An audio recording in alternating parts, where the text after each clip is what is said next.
for the Joan Quinn Profiles. As an editor for Andy Warhol's Interview, the Los Angeles Herald-Examiner, LA Style, and Detour magazines, Joan covered the social set, the Hollywood hotshots, the international art scene, the mysteries of food, the excitement of travel, and the fabulous world of fashion.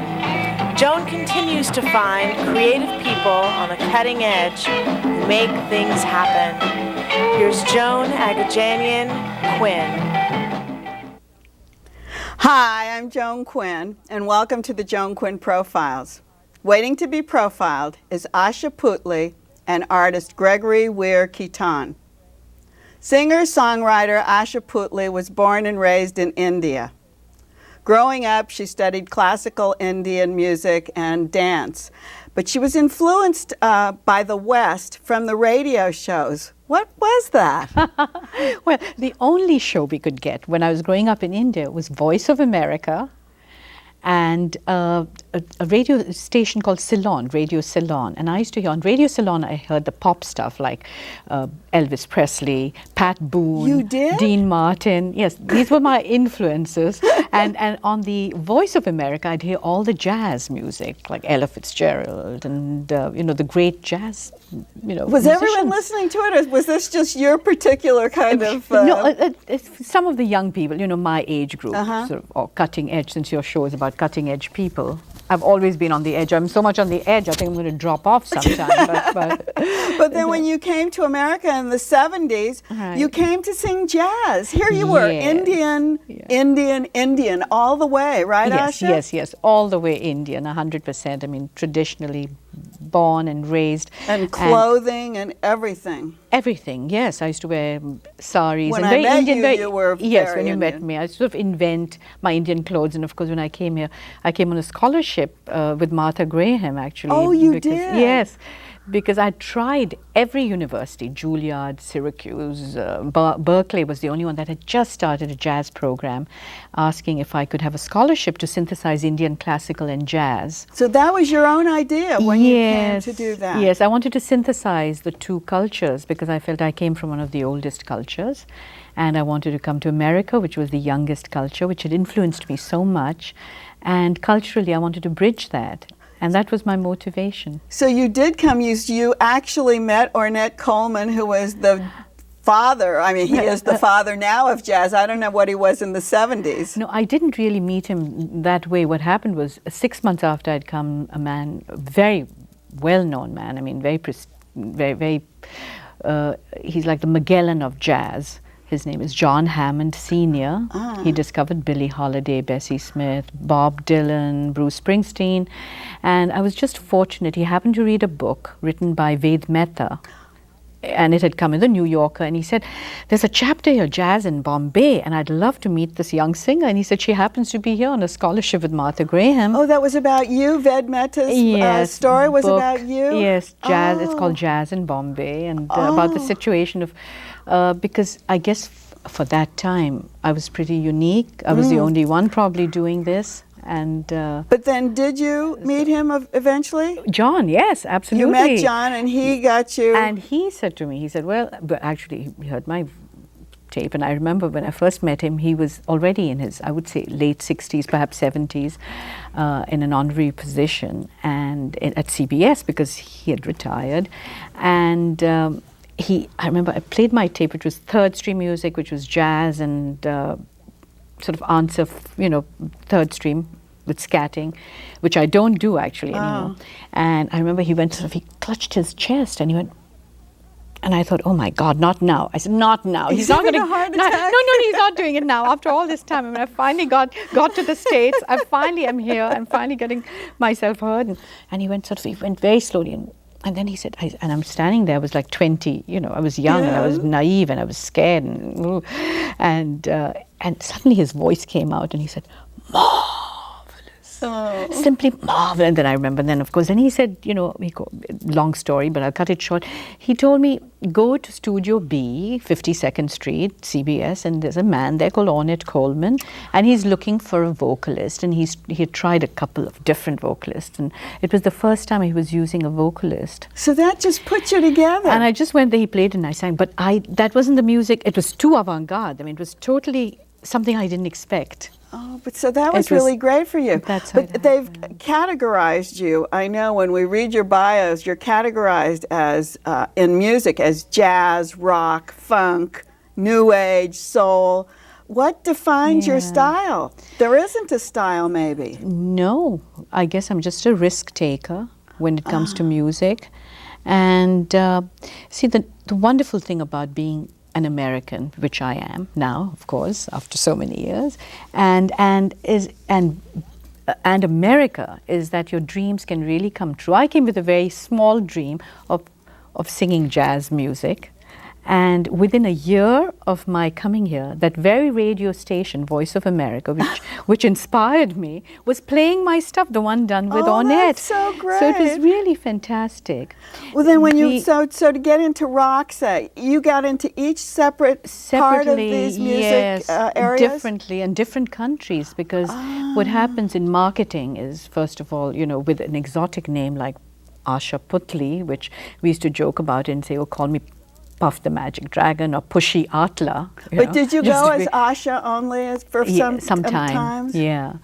And I didn't want to change the name. And it was funny. So over here in the States, they always saw me as an avant-garde singer, meaning because of Ornette and Ornette Coleman. And so the only things I've done in the States, funnily, has been very serious jazz with Henry Threadgill, with Ornette. And then I went to Europe to do a talk show, to London actually, to do a talk show because of a film, the Merchant Ivory film. I know you've been in, I was going to mention, I know you had your own TV show. Yeah. You went to do talk shows. You also did films with Merchant Ivory. Yes. And so go on, we'll finish the story because of the this talk is part show. of what we were talking about.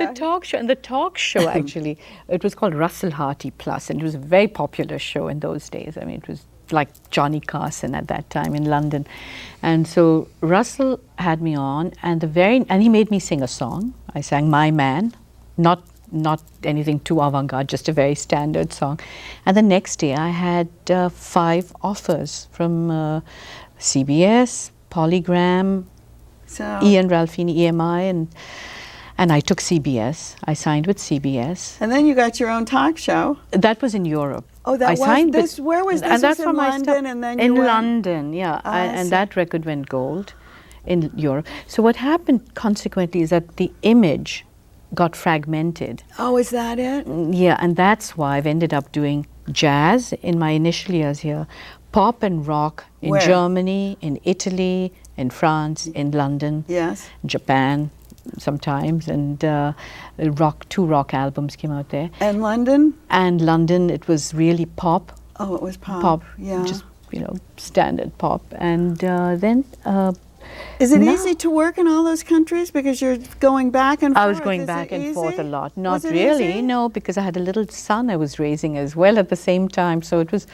But what about the studios? Did they differ, or did you feel comfortable when you were with those people? Yeah, they're wonderful studios. I mean, because when you're dealing with a major label, like any of these CBS, Polygram, they really have a very good structure. So it was okay. It's What's the Asha, the work with Stratus?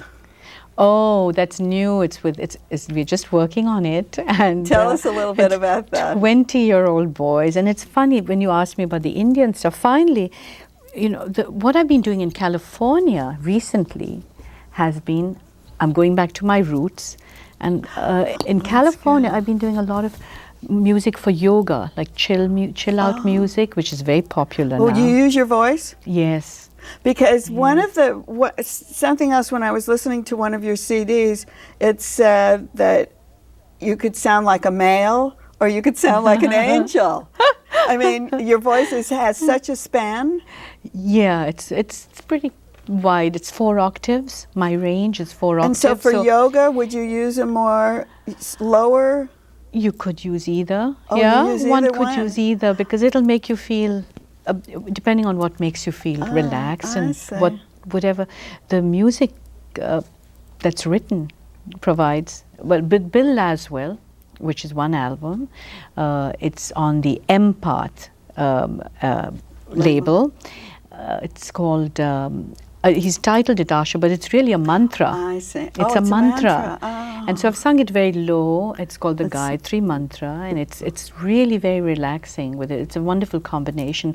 The album is called Peaceful Heart. Oh, that's great. But Peaceful Heart to me are your earrings. You designed those earrings. You have to tell us. Our time keeps running out, so I want to hear about your earrings. Yes, I wore my earrings. I mean, that's a totally Indian influence. Yes. It's very Indian looking, yes. Do you design jewelry? Yes, yes. And the stones? Yes. Well, it's tourmaline and peridot and this one and diamonds. But you use all mixed colored stones? Yes. And I have a partner, actually, so we do it together. Oh, that's so good. And one other thing, because I don't want to run out, I think that the idea that you were this funny inspiration for the Salman Rushdie book. What was it, Beneath My Feet?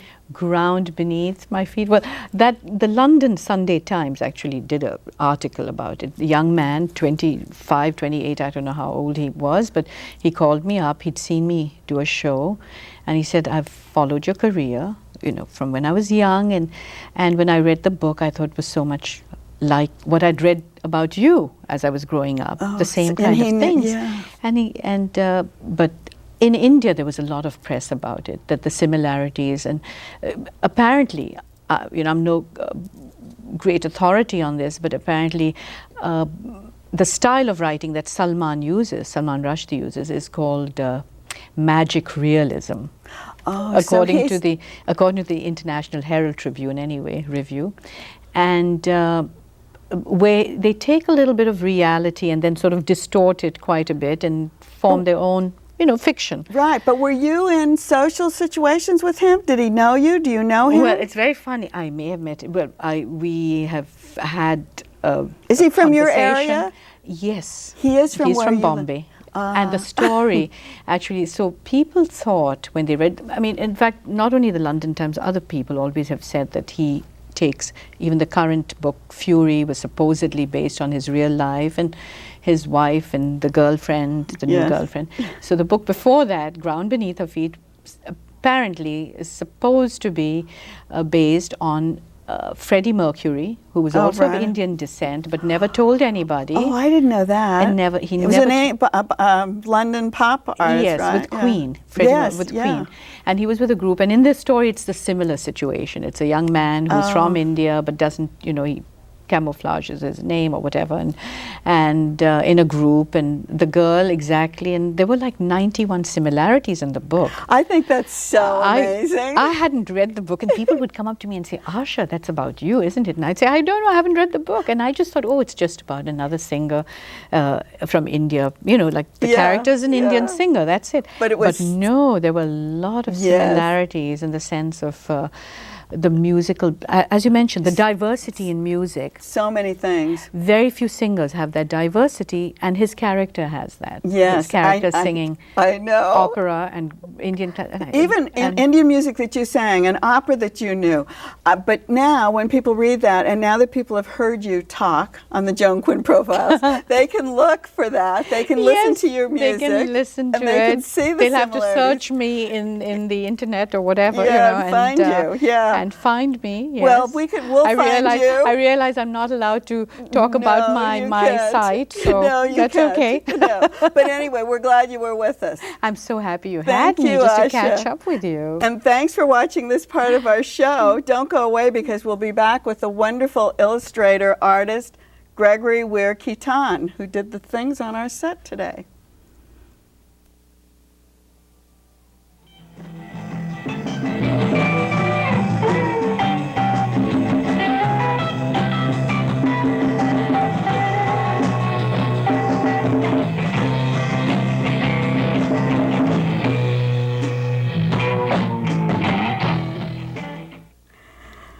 I'm Joan Quinn, and welcome back to the Joan Quinn Profiles. Our guest, artist Gregory Weir-Quiton, was born and raised in Detroit, Michigan.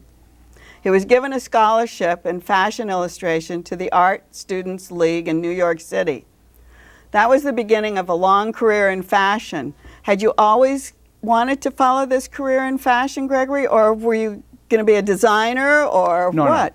I always wanted to draw. I wasn't interested in design so much. But the reason I really got into it was because middle-class family, factory workers, both my father and mother, weekends, what did we do? We went to see the movies, the glamorous movies. And then you'd come out, and there you'd be back in Detroit in the industrial section. And you'd go, wait a minute, I want that life up on the screen. And that's really what I thought, because they would take us from school, they would take us to factories for those little, excursions. And I thought, why are they taking us to these terrible places? Because that's where you were going to go to work probably Exactly. eventually, right? That's what you were being groomed for, to work in the factories, and I didn't want any part of it. Well, then you must have had really good work to get a scholarship in New York. That was very important. Well, actually, I had a scholarship to another school where the director died during the summer, but I said, I'm going anyhow. And I went, and the school that they had given me the scholarship to did not have a good program. So I just hawked my portfolio around to all the different schools, and I went into Art Students League, and they said, no, we've already given away our grants. And I said, well, could you look at my portfolio anyhow? And they happened to be having a board meeting, and she said, wait a moment. And she took my portfolio in, she came back, she said, you've got it. That's so great. It was really wonderful. And then, well, the drawings are so fabulous. Then you went to Chicago. Why did you go there, and what were you doing there? I went to school for a year. But then I was tired of school. I wanted to work. And I got a job at Carson Perry Scott through an art director in New York. And I went there, and I was in Chicago for 3 years. And then I decided... What were you doing? Drawing for Carson Perry Scott. And fashion were they illustration. Newspaper. Newspaper, retail. They went into newspaper. Right. And so, like, from 58 to 69, then after the 3 years you were there, you came to Los Angeles, Right. and you worked for almost every I worked major for studio. absolutely everybody. Robinson's, May Company, Macy's, Bullock's Wilshire, I. Magnin, Saks. Oh, and some of the smaller ones. Buffums. Some of the Mullen smaller and Blewett. God, just right. everybody. And William Pearson, who was a great designer. Yes. Patty Capalli. Yes, you know that. I know Okay, yeah. Patty, Oh, yes. I love it. And I love Bob Patty. Mackey, our great fashion designer from Bob here. Mackey was a student at Chenard when I took over a class. So he actually posed for my class when he was like... He was so cute. He was very cute. Did you make cute drawings of him? I'm sure I did, but I don't have him anymore. But so what were you doing for all these department stores? I was drawing fashion illustration that would show up in the newspaper and magazines, and I just gradually went over from drawing women to drawing men. Oh, so and you I did- became there's very few people that draw men's fashion, because it's harder. It's harder because you can be more flamboyant with the women's, but with the men's you had to be like on with the tailoring, on with all of that. So I became very, very, very successful at doing that. And then Bullock's Wilshire said, well, draw some women for us. And then they liked the women. Wilshire. I'm going to hold Bullock's Wilshire yes. up because it was one of the great buildings in Los Angeles. It's still there, and it's now a law school. But I've been up in that tower. I snuck up in the tower. you were there for what? 10 years. 10 years. I had a contract for 10 years. So talk about the building a little bit. Did that inspire your work? The building was just magnificent. I mean, the elevator doors, the floors, the murals, the furniture. And I would go always in the back and find all of the old advertising things. And there were photographs when they opened. The store was glorious. There was like nothing on the floor except a gorgeous chair and fabulous rug, and somebody would bring out the clothes. But, and then you draw?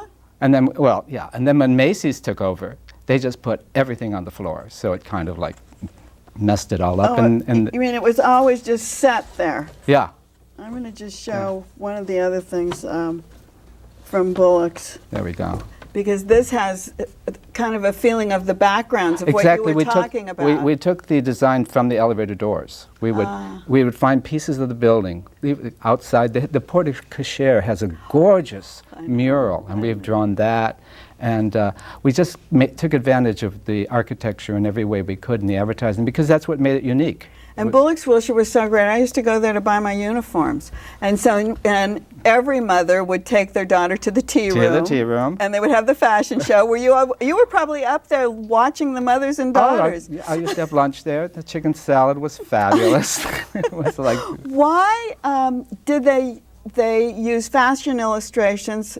I'm only asking because I love fashion, instead of photographs in the newspaper advertisements. Up until a certain time, up until the early 80s, photography did not reproduce that well in the newspapers. They could not control it.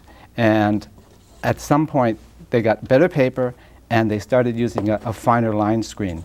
And then, but why? Was it just trendy to start using photographs? Sure, because some of the big New York stores were using, Saks was using photography, and so any of the stores who thought they would upgrade themselves thought that they could go to photography. Did Bullock's Wilshire, this is another drawing of yours, but did Bullock's Wilshire hang on to the illustration till the very end? They never wanted to do photography because they felt like if they could get a style all their own, which this particular style here, at the end. Which was their style. That was what you did. You gave them a, what do you call it? A style, I guess. Right, so a logo almost. Right. And they told me that the woman had to be 5'11", 114 pounds. Oh, they gave an you international woman, and it was like we totally put her out there that way. And that they would have had to hire an incredibly expensive model, a really good photographer, a retoucher, all the things that it takes for photography. With the artist, they just give you the garment and you do the drawing. And you just you don't have a model for this no, girl? I got a model. You had a model. But she didn't look that good. But I know. If she did, look she'd at be in New me. York. Look how glamorous you did me. I couldn't believe this. And you do your drawing so fast. I do. Because I like to capture things really. This took me like 7 hours. Which is pretty long for you. Oh, that's a lifetime for me. Yeah, for you. Because I grew up in the time when fashion illustration was like an instant kind of drawing. Boucher, Eric, those things in vogue. Antonio. Antonio got very, very, very developed. But before that, Boucher would just do these wonderful... 2 or 3 lines? Yeah, it's just great. And that's what I grew up on. When you, also during the 90s, you were teaching. So you taught in some of the art schools. Were you teaching fashion illustration? Yeah, I always taught fashion illustration. But my edge was, I didn't want to teach them a style. I wanted to teach them to draw. Well, yeah, so what do you do? If you're teaching fashion illustration, do you tell them you put too many lines in, you don't do this? How do you develop their own style for that? I kind of let them develop their own style. What you have to realize is that everything in fashion is predicated on shape. The new shape of the eye, the new shape of the eyebrow, new shape of hair, A-line skirts. Everything's predicated on shape. And so what I do is try to get the students to see the essential shape of things. And arms? Arms, sure. Long? Arms long, hands, long and tapered. But everything was shape. And if you can just see the shape, then you can render it, do it in ink, pen and ink, wash, however you want to draw it.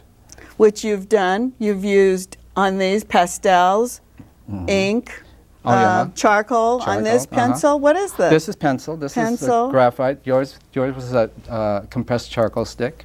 But I've done brush, pen and ink, all kinds of things. From after Bullock's Wilshire closed, I keep thinking there's going to be a change and fashion's going to swing back to illustration. From your lips. Well, from my lips, first of all, before we even go away, I want to make sure that you should have a show. You should have a book talking about my lips. Let's put that out there because the illustrations and piles of them you brought over for me to show. See. I have easily 10,000 drawings that I've done just for myself, like these.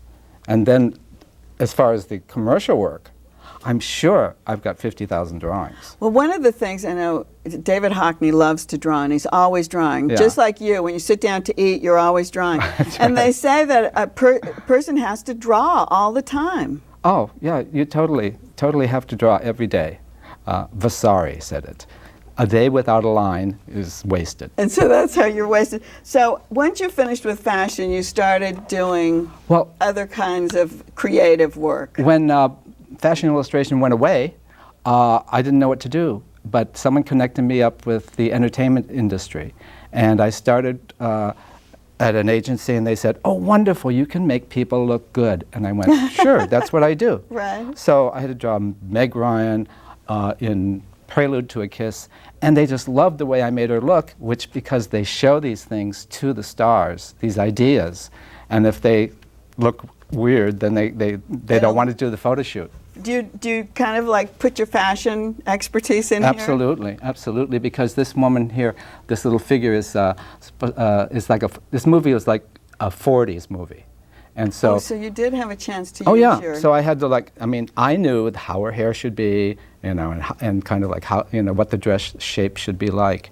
And they value me for that reason. Like especially on this one, you can see her hair. This one. Her hair is like done with that kind of like with a rat in it. Yeah, with a rat. Remember I rats? remember that, and Yeah. a pompadour. Yeah, and you just comb it over. Yeah, so, and Denzel, and each time Denzel does a movie, or any star makes a movie, they change their hair, they change their wardrobe. And that's what I notice. That's the thing that I'm good at noticing. That's what you do? That's the good thing that I notice about it. Oh, you watch what they're doing. Yeah, because otherwise people just look generic. This is not what you're doing now, but this is one of my favorites, the Chanel. Look how timeless it looks. And this was from Bullock's Wilshire. Still going, yeah. And Chanel bag and all the jewelry. They would accessorize everything. They would send me everything, the belt.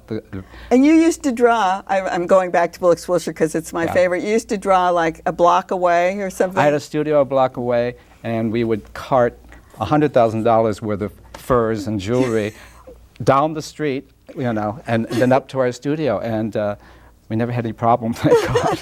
Because it was really not a great neighborhood at that point. These hippies walking on the street, nobody was going to stop you, isn't that right? That's right. I said sometimes we would accompany one of our people just to make sure, because it was not a great neighborhood at that point.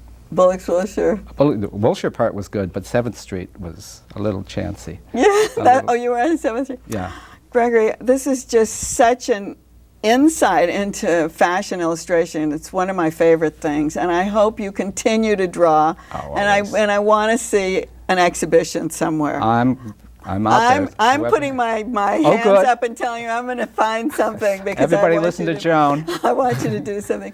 And thank you for being with us. Oh, it's been great. Thanks a lot. Thanks to all of you for watching the Joan Quinn Profiles, and keep writing to 777 South Figueroa, 44th floor, Los Angeles 90017. And we'll see you next time on the Joan Quinn Profiles.